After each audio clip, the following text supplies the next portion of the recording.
मित्रों, आजादी का इतना बड़ा संघर्ष, अनेक विध प्रकारों से संघर्ष, कहीं सशस्त्र संग्राम हुए, कहीं गांधी जी के नेतृत्व में असहयोग का आंदोलन हुआ, अहिंसक आंदोलन हुआ, कई लोगों ने साहित्य के माध्यम से आजादी की लड़ाई लड़ी, कई लोगों ने अनेक प्रकार से असहयोग करते हुए आजादी की लड़ाई लड़ी, कई लोगों ने अंग्रेजी शिक्षा का बहिष्कार करते हुए आजादी की लड़ाई, अनेक विध तरीकों से अंग्रेजों के खिलाफ आजादी की लड़ाई लड़ी गई। और 1857 से 1947 का यह संघर्ष आज की पीढ़ी के मन में फिर से एक बार जागरूक करना है। इसको सिर्फ इतिहास, इसकी जानकारी उनको नहीं दे सकता। अनेक घटनाएं, अनेक वीर नायक, अनेक विस्मृत नायक,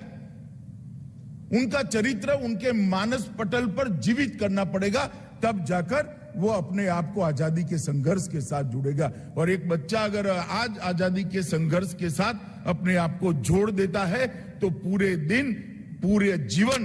वो भारत के विकास को समर्पित रहेगा। इसमें आप कोई संशय मत रखिए। भारत की नई पीढ़ी को,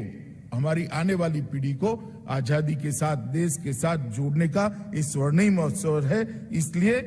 एक नई पीढ़ी के मन में देशभक्ति का जज्बा जगाना और वो जज्बे के आधार पर पूरा जीवन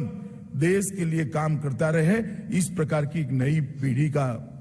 सर्जन करना, इसका एक बहुत बड़ा मौका है। इसीलिए व्यापक जन भागीदारी के साथ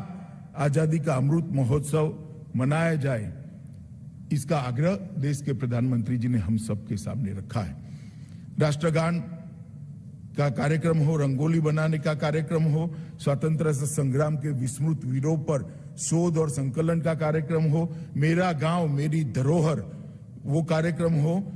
इसके तहत में राज्यों पर ये चारों कार्यक्रम जो हुए हैं कुछ तो समाप्त हो गए, मगर मेरा गांव मेरी धरोहर एक ऐसा कार्यक्रम है कि देश के 6.5 लाख इसके साथ वर्चुअल संग्रहालय सर्जित करने का जो हमारा कार्यक्रम है, इसके साथ